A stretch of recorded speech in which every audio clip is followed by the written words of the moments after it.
Kita jalan seram sedikit langsung dia tegur. Kita seram sedikit langsung dia hajar. Kita seram sedikit dia langsung dia pukul.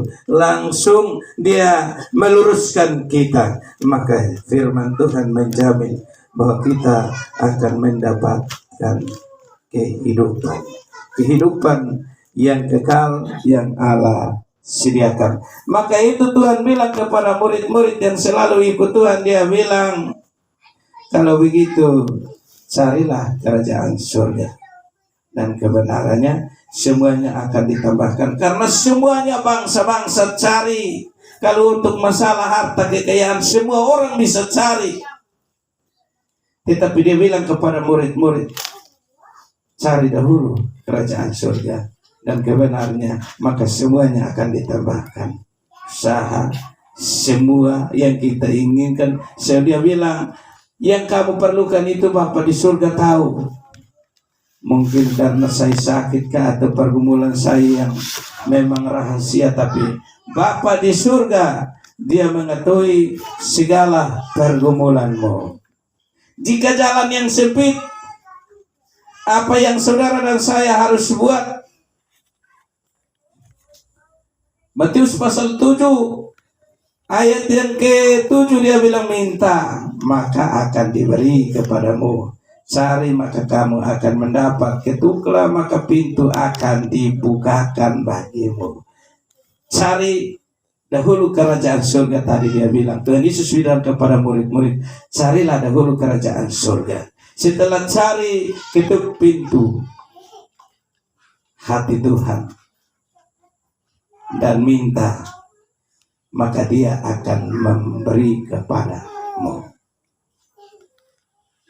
Maka itu jika saudara dan saya ada di jalan yang sempit, yang merasa tidak mampu, tidak sanggup, mau lari ke mana? Hanya lari kepada Tuhan. Tuhan dapat menolong. Kemarin sore saya ada pelayanan, lalu mereka kasih tahu saya bahwa dari dokter bilang obatnya sudah tidak ada lagi. Tetapi saya bilang, bagi Tuhan tidak ada yang mustahil. Mari berserulah kepada Tuhan, sebab Tuhan semuanya Tuhan akan tambahkan jika engkau cari hadirat Tuhan. Lalu kita berdoa. Setelah berdoa, Tuhan pulihkan keadaannya. Tadi di perjalanan saya masih bilang Bapak Selan, dulu Bapak Gomez ini datang, kalau dia duduk bangun harus diangkat oleh istri baru bisa bangun. Lalu saya bilang, beliau ini dia sempat cuci darah di rumah sakit, dan orang yang cuci darah itu dia harus mati. Tapi Bapak Gomez dia ambil keputusan, dia tidak mau cuci darah, dia hanya cari Tuhan. Setelah dia hidup dalam Tuhan, itu yang bilang, orang bilang seperti rakus ikut Tuhan. Setiap kali pelayanan saya lihat mereka susah sampai. Nah itu Tuhan tahu keperluan saudara dan saya. Tidak dipaksa. Jangan harus dipaksa. Setelah itu dia sehat-sehat. Dia bangun sendiri. Tadi saya lihat malah dia yang tolong ini Nono untuk bangun. Jadi kalau belum, berarti Tuhan tahu keperluanmu apa. Jangan sampai sembunyi hilang.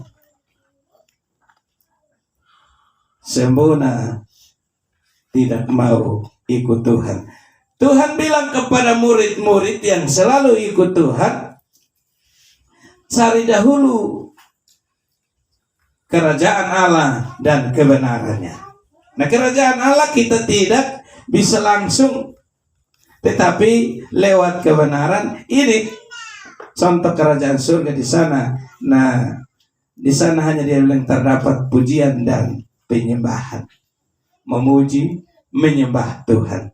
Ini satu gambaran buat saudara untuk kita ada di hadirat Tuhan, dalam kebenaran Tuhan. Dan mulai setelah sudah dalam kehadiran Tuhan itu, sering saya bilang, kalau di dalam persekutuan, entah anak-anak mereka dengan berbagai macam cara, kita jangan taruh perhatian kepada anak-anak, tapi berdoalah kepada Tuhan. Dukung baik pelayanan, bahkan naikkan doa dan permohonanmu kepada Tuhan. Doa dan permohonan kepada Tuhan, Tuhan akan memberi jawaban bagimu. Karena saudara harus berpikir bahwa saya tidak mau binasa. Yang saya mau adalah mau ada dalam kehidupan yang kekal itu. Maka itu meskipun jalan kita sebagai hamba Tuhan itu tentu saja tidak bilang jalan mulus. Pasti ditantang, bahkan pasti ada berbagai macam hal yang kita harus alami. Tapi yakin dan percaya bahwa sesaknya pintu itu menuju kehidupan, tetapi lebar dan luasnya jalan menuju kebinasaan. Hari ini saudara dan saya boleh dikatakan bahwa seperti setiap hari saya tidak ada waktu, karena baik perjalanan pelayanan setiap hari, bahkan pekerjaan juga ada banyak tertunda. Ingat, jika pekerjaanmu sementara tertunda, Bapa di surga tahu apa yang engkau perlukan.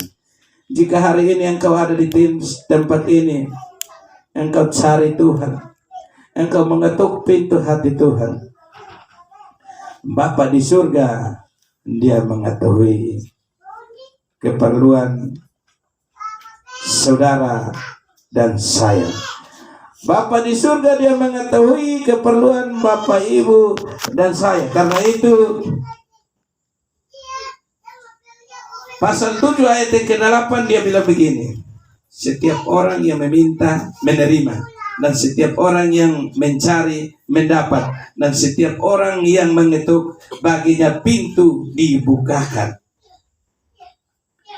Saya tidak tahu Bapak Ibu punya iman, tapi kalau menurut saya punya iman, ketika hamba Tuhan berdoa tumpang tangan, apapun saya sakit, hari itu pun saya rasa saya sembuh. Amin.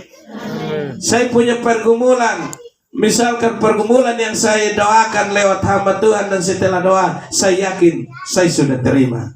Karena ini firman Tuhan, jika engkau minta, karena setiap orang yang meminta menerima, dan setiap orang yang mencari mendapat, dan setiap orang yang mengetuk baginya pintu dibukakan. Tidak sia-sia saudara dan saya berseru mengetuk pintu hati Tuhan. Tidak sia-sia saudara dan saya minta kepada Tuhan.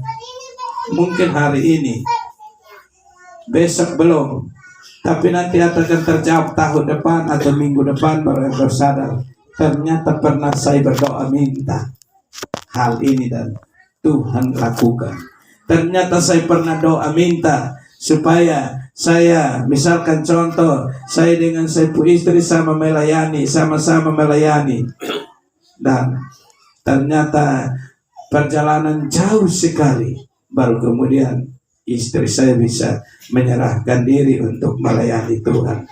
Waktu saya bilang, Mama, Tuhan bilang hari Sabtu jadi MC. Dia jawab saya, dia bilang apa?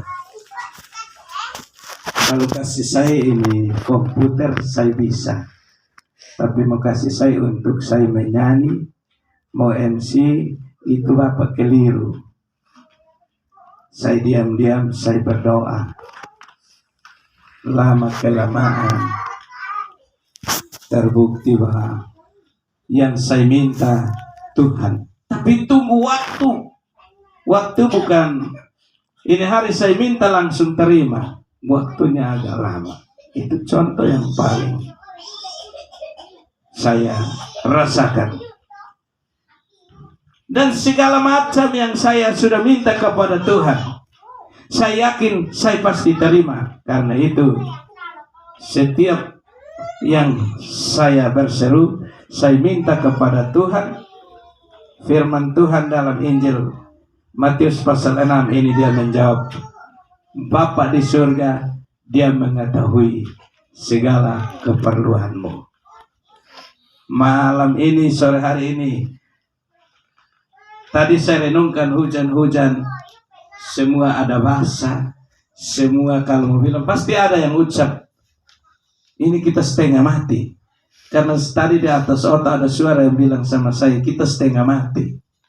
Oh, berarti ada yang bersungut-sungut ini. Ingat, memang setengah sampai mati. Dan jalannya sempit, tetapi menuju kehidupan. Amin. Mau lebar di sana supaya engkau bebas dan luas, tapi mau binasa kemudian hari. Perjalanan persekutuan Via Dolorosa. Via Dolorosa itu artinya kesengsaraan, jalan kesengsaraan, dan perjalanan pasti sengsara, dan pasti sengsara dengan air mata. Menangis, tidak ada yang lap air mata. Tetapi Tuhan bilang, air matamu aku tampung di kirbat emas. Jadi jika engkau menangis karena kehendak Tuhan, pekerjaan Tuhan, Tuhan tampung. Kecuali engkau menangis karena suamimu kasih uang, tidak kasih, menangis terus tidak ada arti.